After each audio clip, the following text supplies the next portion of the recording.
Bonjour, bienvenue à Culture du Royaume, ici Régent Cloutier.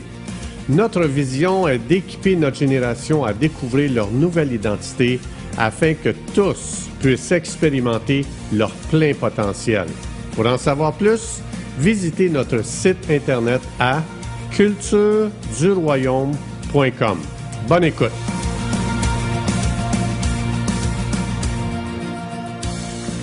Alléluia! Merci Jésus. Seigneur, on veut te remercier de ce que tu n'as jamais changé, Jésus. Tu es le même hier, aujourd'hui, éternellement. Puis vraiment, on t'aime, Jésus. On est vraiment en amour avec toi. Il n'y a rien d'ordinaire en toi, Jésus. Tu es vraiment merveilleux. Tu es glorieux. Tu es magnifique. Est-ce qu'on peut entendre des merci à Jésus ce matin? Allez-y, juste des merci. Alléluia. Alléluia, Jésus. Tu es merveilleux. Personne n'est comme toi, Seigneur. Il n'y a personne comme toi. Il n'y a personne. Personne n'est comme toi, Seigneur. Puis on te donne toute la gloire, Seigneur, pour qu'est-ce qu'on vient d'entendre comme témoignage. Et on se met d'accord ensemble, Seigneur. Le temps de guérison, le temps de miracle n'est pas terminé. Pendant ce message, Esprit de Dieu, tu vas faire le tour de chaque personne. Tu vas venir administrer qu'est-ce que chaque personne a besoin comme guérison, délivrance, miracle, signe, prodige. On t'invite, Esprit de Dieu, c'est ton rassemblement, c'est toi qui diriges ce rassemblement. Et on veut vraiment te dire merci, on te glorifie, Seigneur. S'il y a quelqu'un aujourd'hui qui veut que Dieu soit personnel, qui réponde à son besoin, juste dire, Esprit de Dieu, je veux ma provision aujourd'hui. Je te fais confiance, tu me connais, tu sais ce que je vis, tu sais mes combats, mes luttes. Et j'ai confiance que tu m'aimes et que tu vas venir me délivrer aujourd'hui. Dans le nom de Jésus. Dans le nom de Jésus, vous pouvez vous asseoir. Wow! Est-ce que vous aimez le nouveau décor? Oui? Yeah, hein? En parlant de miracle, c'est la raison pourquoi on a changé le décor, c'est qu'il y a des gens avec beaucoup, beaucoup de foi qui ont prié ici dans l'église pour que je rajeunisse. Ça n'a jamais marché. Ils ont dit, OK, on va rajeunir le mur de bord. Ça va peut-être aider un petit look différent dans le fond. Alors, je veux juste vous dire que je ne vous vois pas. Hein, si jamais il y en a qui ne sont pas contents, je ne vois rien. Alors, merci. Ils m'ont rendu aveugle avec ça là, aujourd'hui. Alors, je veux vraiment remercier chaque personne. Vous savez que ça, ici, on a défait des palettes. Imaginez-vous, on a défait des palettes. Et je veux remercier chaque personne qui a mis la main à la porte. Est-ce que les gens qui ont travaillé à ça pourraient se lever, de près ou de loin, même les gens qui sont venus faire le repas pendant qu'on a travaillé, est-ce que ces gens-là peuvent se lever? Les gens de Jeunesse en Mission, Raph, tu es super bon pour travailler. Merci beaucoup. Les gens qui ont préparé la nourriture, yes. Je veux aussi remercier Adassa et Christelle qui ont des visions fantastiques.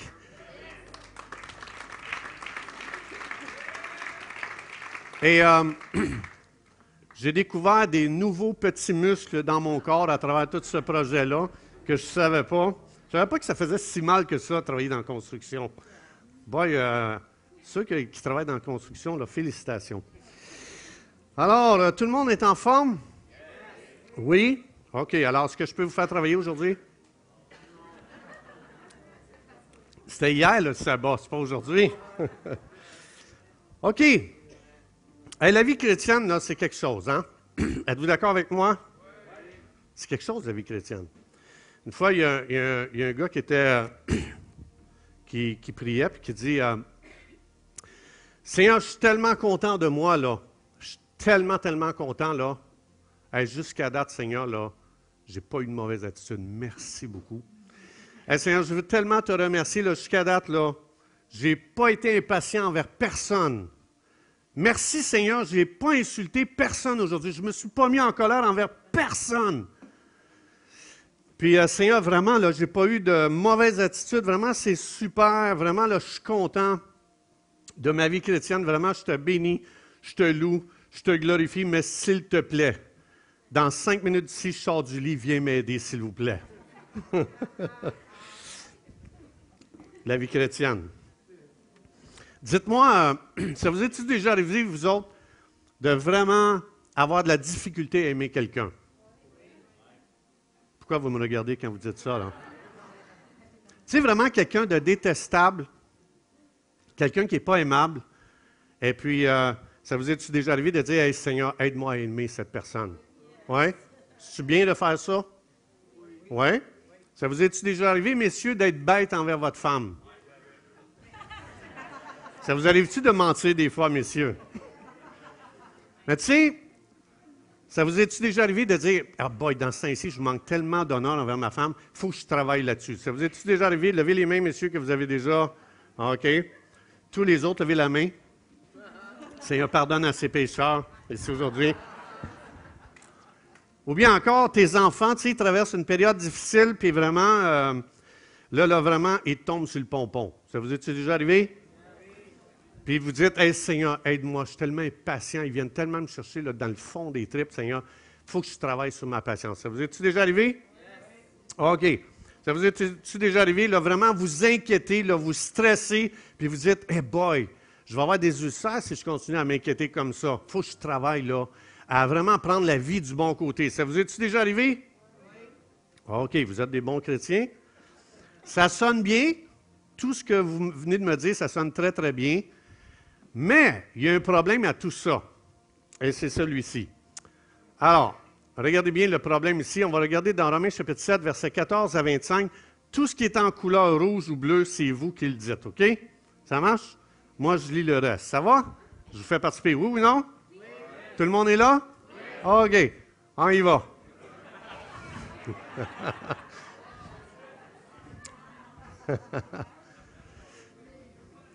Y a-t-il un opticien dans la salle, ceux qui ne voient pas bien, là?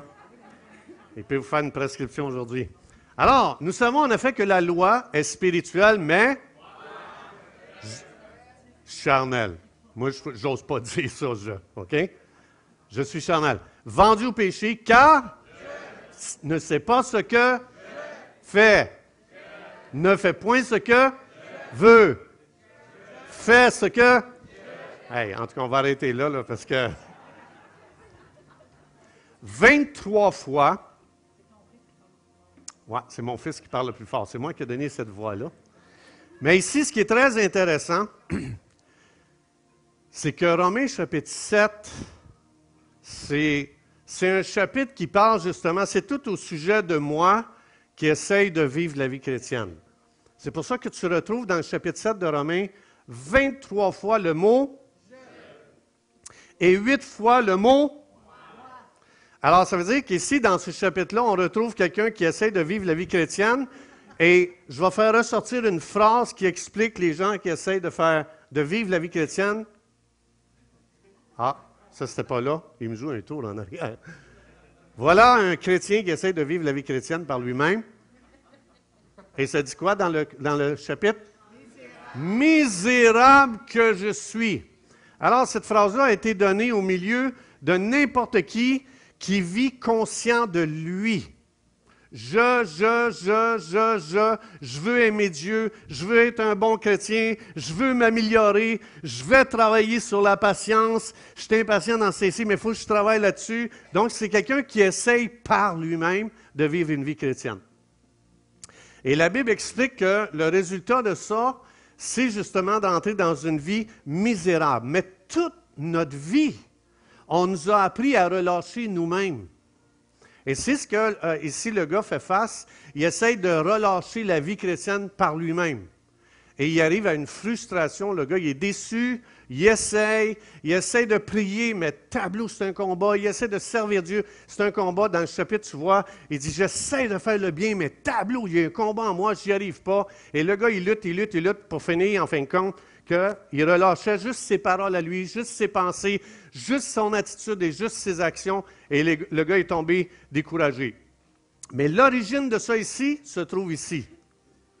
Alors aujourd'hui, le titre du message, c'est « Fini de vivre misérable ». C'est ce qu'on va voir aujourd'hui. Mais l'origine de ça, du « je », du « moi », ici, on retrouve ça, c'est dans Genèse chapitre 3, versets 4 et 5, ça dit « Alors le serpent dit à la femme » Encore, le serpent dit à la femme OK, j'ai besoin que vous participiez. « Ne mourrez point, mais Dieu sait que le jour où Vous en mangerez, les yeux s'ouvriront et que vous serez comme des dieux connaissant le bien et le mal. Ce qu'on retrouve ici, c'est la philosophie, c'est là qu'est née la philosophie de l'humanisme.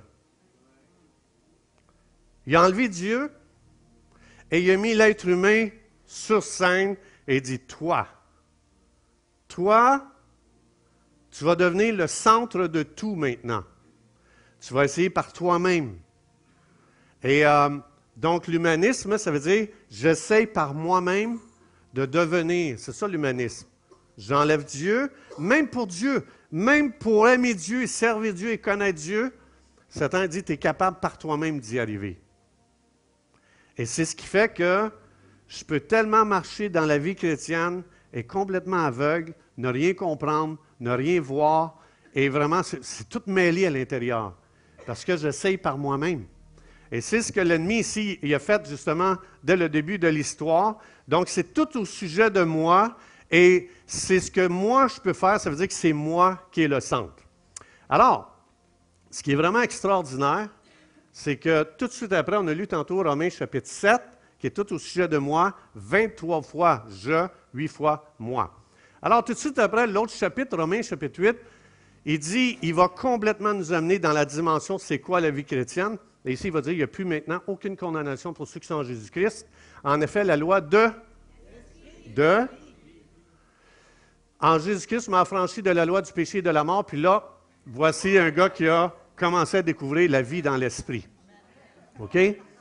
Alors, regardez bien. Nous marchons non selon la chair, mais selon ceux qui vivent selon, s'affectionnent aux choses de... C'est la vie et la paix. Pour nous, pour vous, vous ne vivez pas selon la chair, mais selon... Si du moins, de Dieu habite en vous, si quelqu'un n'a pas, il ne lui appartient pas.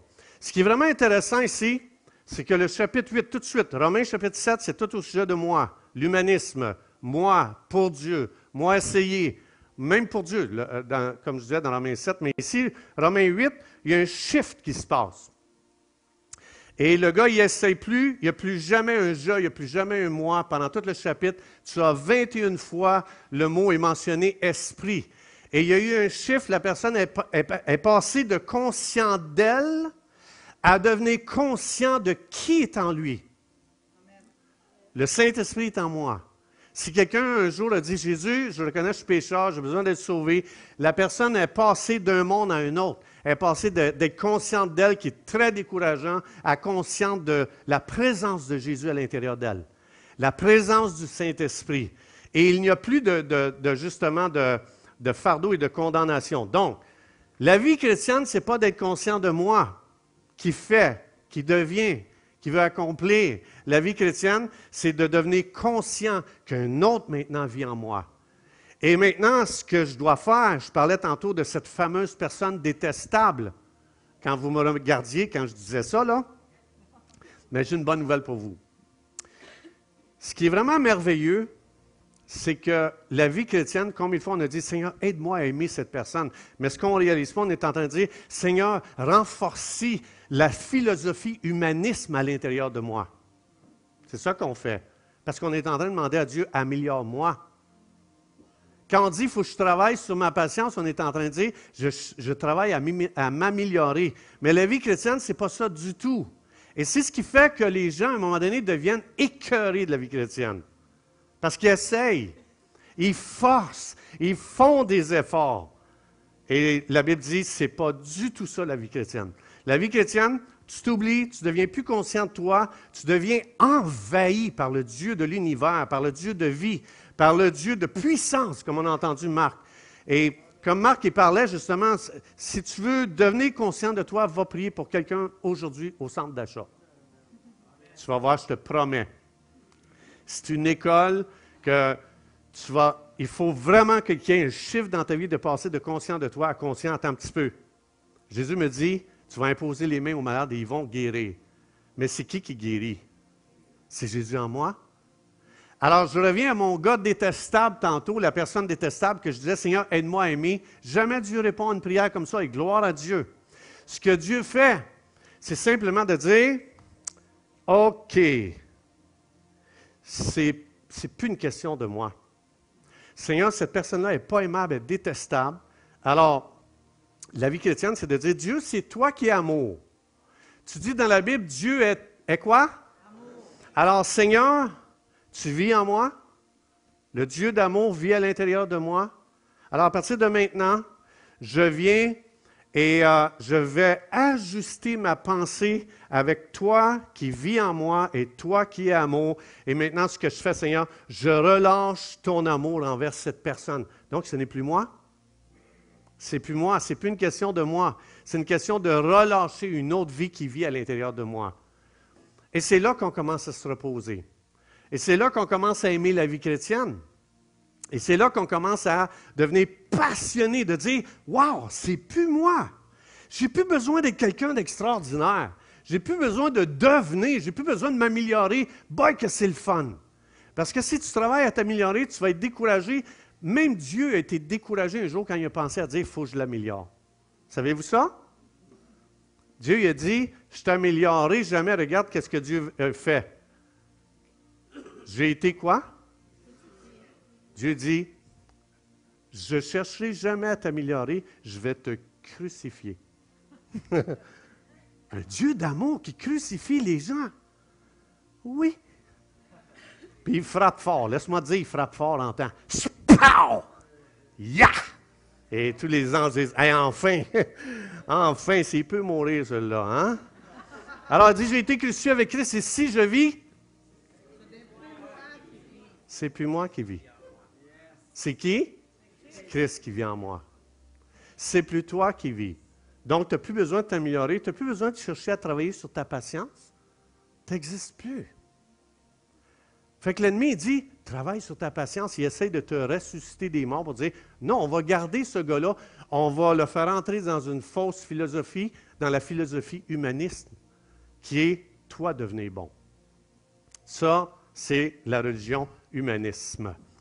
Alors, ce qui est vraiment extraordinaire, justement, c'est que quand je réalise que c'est plus moi qui vis, c'est un autre qui vit en moi, puis quand je commence à devenir conscient de ça, bien, ce qui se passe, c'est que c'est plus moi le centre, c'est Jésus qui est le centre.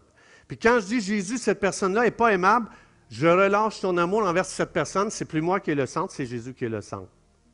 C'est ça qui est complètement glorieux. La religion, c'est toujours Seigneur, aide-moi à devenir bon. Aide-moi à devenir meilleur, même pour aimer Dieu, même pour servir Dieu, même pour connaître Dieu. Aide-moi, Seigneur, à te connaître. Non, c'est Seigneur, Dieu veut me donner un esprit de révélation. Ça veut dire que ce n'est pas avec des efforts humains que j'arrive à connaître Dieu. Ça veut dire, je viens à Dieu, je dis, Dieu, mon intelligence est complètement inutile pour te connaître. Alors, je viens à toi, j'ai besoin d'un esprit de révélation. Tu as dit que c'était disponible. Alors, je viens à toi pour avoir cet esprit de révélation aujourd'hui. J'ai besoin que la lumière se fasse à l'intérieur de moi. Si Dieu n'intervient pas, je te le dis, tu peux l'étudier toute ta vie, tu peux aller dans les plus grandes écoles du monde, tu ne connaîtras jamais Dieu. Dieu se connaît au moyen d'une révélation. Amen? Alors, la religion, c'est Dieu améliore-moi, parce qu'on veut devenir une bonne personne. Mais la chrétienté, c'est Dieu, apprends-moi à devenir conscient que toi, tu es en moi et apprends-moi à relâcher Dieu et Jésus-Christ en toute situation, le Saint-Esprit en toute situation. Amen? Il y a des gens excités ici. Alors, ce que ça veut dire, c'est que Dieu dit, tu sais, quand les gens disent, donne le meilleur de toi-même. Tu es mort. On ne donne pas le meilleur de nous-mêmes. On donne Jésus. On ne présente pas le meilleur de nous-mêmes aux gens. On dit, moi, c'est fini, je te présente Jésus. Fait que quand je suis déçu de quelqu'un, quand je suis déçu d'une personne, c'est que je veux qu'elle devienne bonne. Right?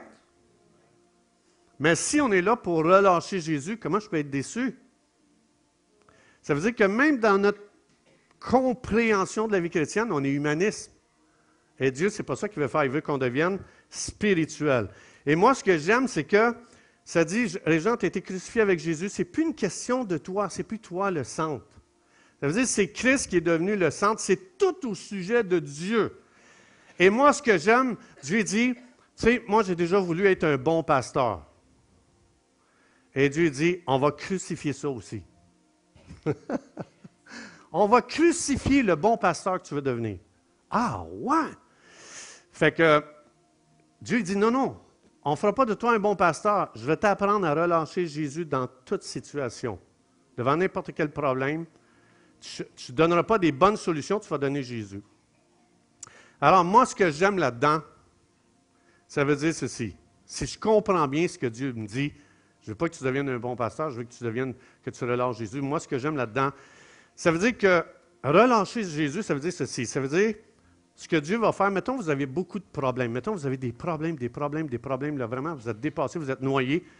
Puis vous m'appelez, puis vous dites, « Hey, pasteur, il faudrait que tu viennes me voir parce que j'ai beaucoup de problèmes. » Si vraiment je relâche Jésus, savez-vous ce que ça veut dire? Je vais attendre que ça fasse 4 jours que tu sois mort. Ben oui, Jean chapitre 11, qu'est-ce que Dieu a fait avec Lazare? Il n'est pas allé avant qu'il meure. Il a attendu qu'il soit mort, que ça fasse 4 jours et qu'il sente. Hey, ça, j'aime ça. Hey, ça veut dire qu'en tant que pasteur, là, je ne vais plus jamais voir quelqu'un tant qu'il n'est pas mort. Non, non, c'est une joke. Oh, c'était une joke. Hey, come on. Êtes-vous là? OK, celle-là, c'était une joke. OK, c'était pas sérieux. La deuxième philosophie qu'on retrouve, c'est celle-ci. Je retourne dans Genèse chapitre 3, versets 4 et 5, ça dit, « Alors le serpent dit à la femme, « Vous ne mourrez point, mais Dieu sait que le jour où vous en mangez, vos yeux s'ouvriront et vous serez comme des dieux. » Tout le monde?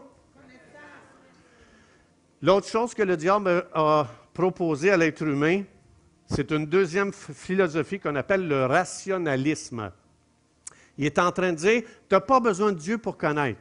Tu peux savoir, tu peux apprendre et tu peux connaître maintenant sans Dieu.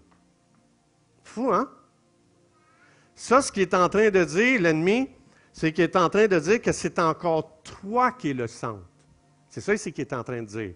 Avez-vous déjà entendu cette expression-là? Dieu t'a donné une intelligence, un cerveau, sers-toi-en. Avez-vous déjà entendu ça? Avez-vous déjà entendu? Oui. OK. Alors, ça a l'air bien, mais c'est encore toi qui es le centre. C'est ça qu'il est en train de dire. Tu peux apprendre, tu peux connaître, tu peux étudier, tu n'as pas besoin de Dieu. Alors, ces deux philosophies que Jésus-Christ a complètement exposées ici, regardez bien qu'est-ce que Jésus a fait. Dans Jean 5, 19, Jésus dit, en vérité, je te le dis. Oh! Hey, j'ai perdu mes collaborateurs ici. Dites encore, plus fort. Quoi? Non, c'est pas ça que je veux dire. C'est la personne la plus intelligente. Écoute, Jésus a créé le ciel et la terre, les anges, les animaux, l'univers. Il a créé tout ce que tu vois. Et Jésus s'en vient, la personne la plus intelligente, la plus puissante de l'univers, qui n'a pas de commencement, il n'y a pas de fin. Il s'en vient, il met les 2 pieds sur notre planète et il dit, « Je ne peux rien faire par moi-même. » Je ne sais pas, là, mais il me semble que ça ne se peut pas, ça, Jésus. Qu'est-ce que vous pensez que Jésus est en train de massacrer? Les deux philosophies. L'humanisme, je ne peux rien faire par...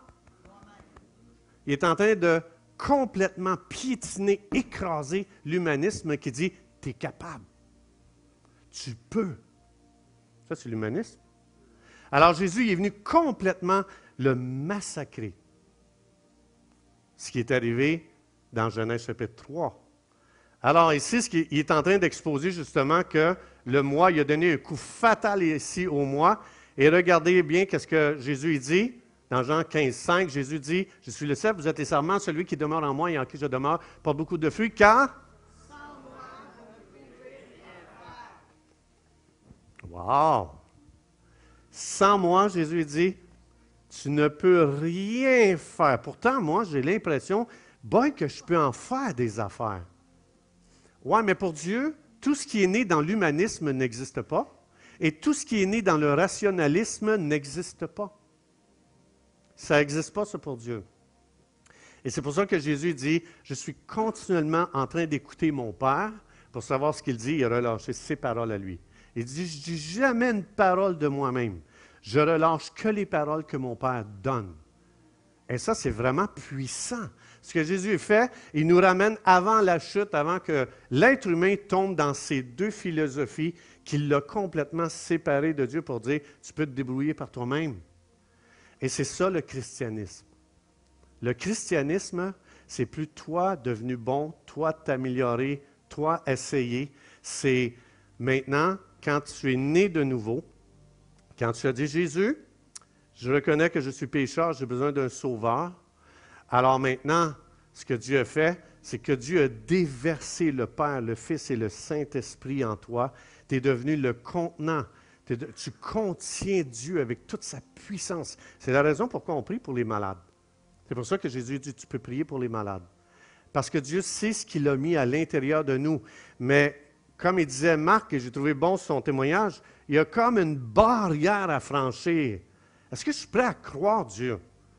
Quand Dieu dit, tu vas chasser les démons, tu vas faire des miracles, tu vas faire des guérisons, souvent, comme Marc a expliqué, on est à une école, on est en train d'apprendre que j'ai tellement à l'intérieur de moi que juste pour relâcher ça, il faut que j'arrête d'être conscient de moi et devenir conscient de plus en plus que Dieu est à l'intérieur de moi, que je suis appelé à relâcher Jésus-Christ dans les situations. Les gens n'ont pas besoin d'un bon régent. Les gens ont besoin de Jésus-Christ dans toute situation. Le restant, ils n'en ont pas besoin. C'est pour ça que, des fois, vous savez, quand, je pense que c'est Luc qui disait ça, je ne suis pas sûr que c'est Luc en tout cas, j'en écoute tellement que je ne sais plus qui dit quoi, mais il y a quelqu'un qui disait 50% des pasteurs aux États-Unis, si tu leur offrais un autre travail qui pouvait trouver une source de revenus différente que le pastorat, 50% quitteraient le pastorat sur le champ pour s'en aller sur le marché du travail. Pourquoi? Parce qu'il y a tellement d'attentes sur l'homme. Mais Dieu a dit que tu sois pasteur, il faut que tu relâches Jésus, que tu sois menuisier, il faut que tu relâches Jésus, que tu sois dentiste, il faut que tu relâches Jésus, que tu sois n'importe qui, c'est la même tâche pour tout le monde. À votre travail, lundi matin, les gens n'ont pas besoin d'un génie, ils n'ont pas besoin de quelqu'un d'intelligent, ils ont besoin de quelqu'un qui va relâcher Jésus à son travail. Jésus, dans toutes les solutions à trouver, c'est Jésus qu'on doit relâcher.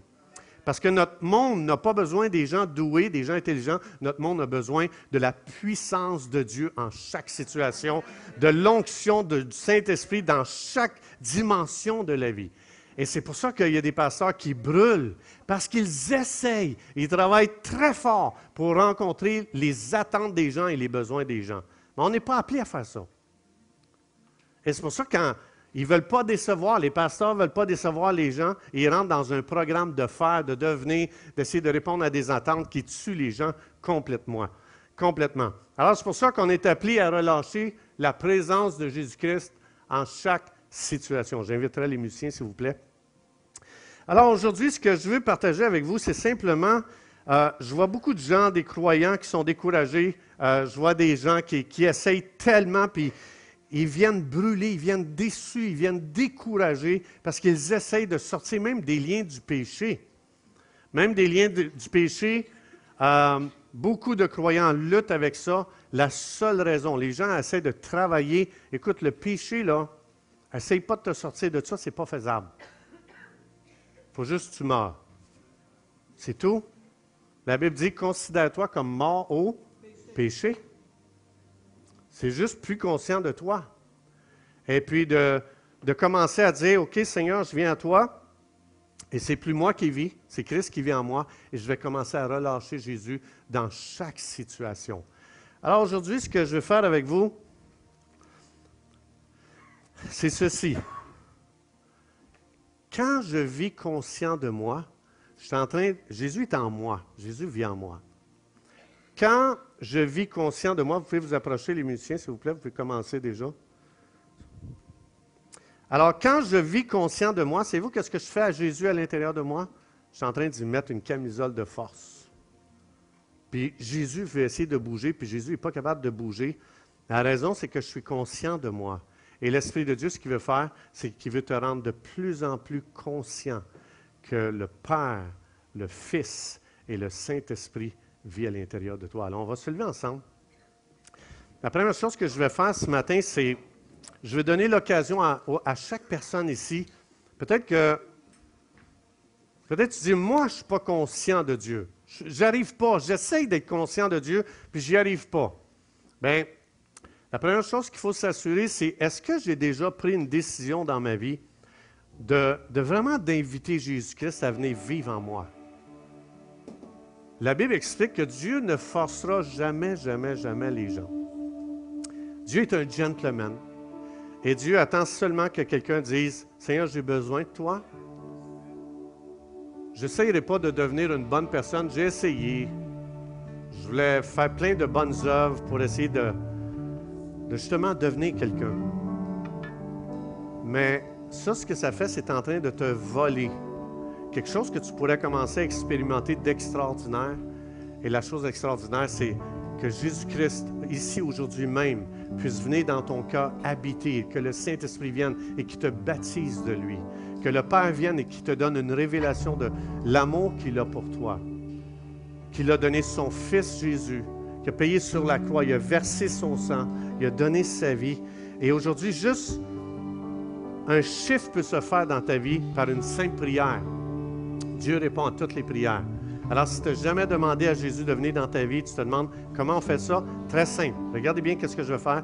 Jésus, je reconnais que je suis pécheur et je t'invite dans ma vie. Je te demande, Jésus, de venir à l'intérieur de moi puis de me donner cette nouvelle vie aujourd'hui. Pardonne-moi de mes péchés, Jésus. Je reconnais que je suis pécheur. Je sais que j'ai besoin de toi, Jésus. Et je t'invite, je te demande, Jésus, viens faire ta demeure en moi aujourd'hui. Esprit de Dieu, viens me baptiser de feu. Viens me baptiser d'un feu du ciel. Viens complètement m'inonder, me submerger ici aujourd'hui. Saint-Esprit, j'oublie les gens qui sont autour de moi présentement. Je demande que le Père me donne une révélation de son amour ici aujourd'hui. Père, tu dis dans ta parole que tu m'aimes éperdument. Viens comme des vagues d'amour dans mon esprit. Viens juste me révéler combien tu m'aimes, combien je suis précieux pour toi, combien je suis une perle pour toi, Père. Merci. Merci, Jésus, pour ta vie. Merci pour ton sang.